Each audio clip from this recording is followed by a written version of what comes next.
Hola chicos, en esta nueva sesión hablaremos un poco de la taxonomía.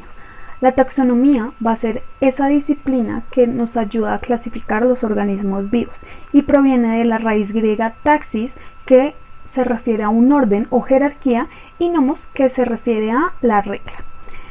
Es decir, que la taxonomía va a ser la ciencia que se encarga de clasificar los diferentes fenómenos que se puedan presentar en la biología y por consiguiente va a analizar y reparar los diferentes casos que puedan presentarse como casos raros o por medio de la clasificación de los rasgos comunes o de la apariencia común dentro de los diferentes organismos. La taxonomía nos ayuda a clasificar los animales como animales y las plantas como plantas. Todo esto surgió en el siglo IV a.C., cuando Aristóteles separa dos categorías. Estas categorías contenían los animales, que iban a ser animales con sangre o animales sin sangre, y las plantas, que las plantas estarían clasificadas en hierbas, arbustos o árboles de acuerdo a su tamaño. Esto quiere decir que para Aristóteles solo existían dos posibilidades: existían animales o existían plantas. Para 1682 apareció un botánico llamado John Ray.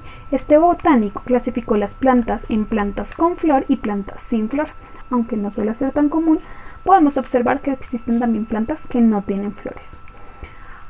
Para 1753 aparece Carlos Linneo. A él es a quien se le atribuye el origen de la taxonomía como la conocemos actualmente. Él da un reconocimiento a la especie como base de la taxonomía.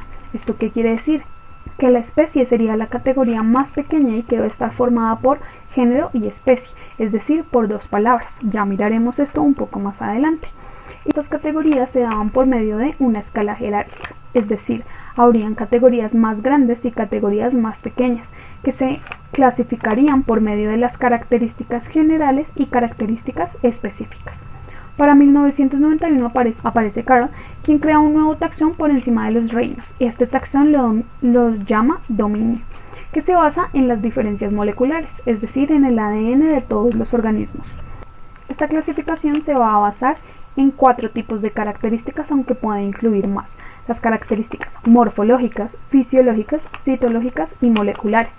Las características morfológicas van a ser aquellas en cómo se ven los organismos, cuántas patas tienen, si tienen pelos, si no tienen pelos, si tienen plumas o no, y cada una de sus características físicas.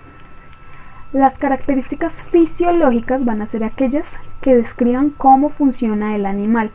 Un perro va a tener 4 patas, pero la fisiología nos va a indicar cómo funciona el movimiento, cómo se da el movimiento de las 4 patas para que el perro pueda correr o caminar. Además tenemos las características citológicas. Estas características se refieren a cuáles son las células y cómo son las células que conforman cada uno de estos organismos. Por ejemplo, que sus células tengan o no pared celular, que tengan o no cloroplastos, entre otras características. Además se refiere a las características moleculares, que se da específicamente en el ADN, en la información genética de cada uno de los organismos, porque aunque existan animales que se parezcan mucho, no necesariamente contienen el mismo ADN.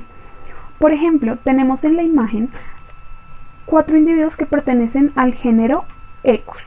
Tenemos entre ellos al caballo, tenemos al burro, tenemos al asno y tenemos a la cebra. Físicamente, omitiendo su pelaje, podríamos decir que tienen la misma forma y que son la misma especie. Sin embargo, si nos fijamos exactamente en el tamaño y en cada una de sus características, tanto en las rayas de las cebras o el tamaño del burro, podemos darnos cuenta que no son los mismos organismos, que aunque se parecen y pertenecen al mismo género, no son la misma especie. Dentro de la taxonomía tenemos 8 principales categorías. La más grande de todas es el dominio, seguida del reino, seguida por el filum o la división, la clase, el orden, la familia, el género y la especie.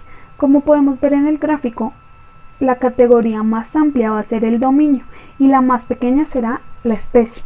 Eso quiere decir que el dominio va a contener las características generales de cada uno de los organismos y la especie va a contener las características específicas de cada una de las especies. En esta imagen podemos encontrar cuáles son los dominios que existen en la naturaleza, y aunque puede ser un poco confusa, pensemos en los colores que podemos observar. Tenemos 3 colores: y cada uno se refiere a uno de los dominios. Eso quiere decir que en la naturaleza existen 3 dominios: el dominio bacteria, el dominio arquea y el dominio eucaria. En el dominio arquea encontramos el reino arquea. Se refiere básicamente a un tipo de bacterias extremas, es decir, que existen hace muchísimo tiempo y tienen unas características que casi no conocemos. Además está el dominio bacteria, en el cual se incluyen las bacterias que conocemos normalmente, las bacterias que pueden generar el sarro en los dientes, las bacterias que permiten el desarrollo del pan o las bacterias que permiten el desarrollo o fermentación de la cerveza.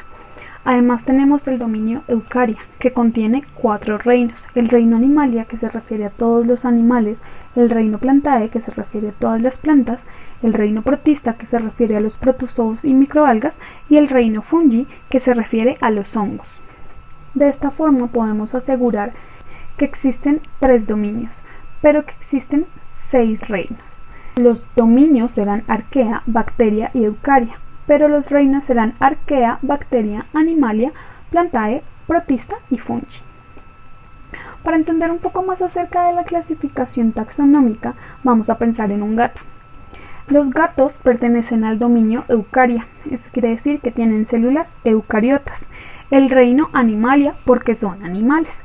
El Phylochordata, debido a que tienen un cordón dorsal, es decir, la aorta dorsal que conocemos normalmente, el tubo grande que transporta la sangre por toda la columna.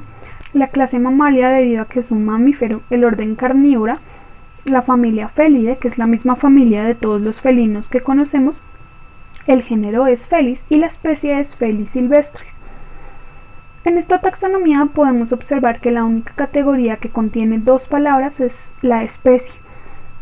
La especie, siempre que la escribamos, tendrá que ser en letra cursiva o subrayada. Las demás categorías contendrán solo una palabra. A veces la taxonomía puede ser un poco confusa respecto a la forma de pronunciar o la forma en que se escribe en cada una de las categorías, y esto se da debido a que la taxonomía surge del latín, es decir, todas estas palabras están latinizadas.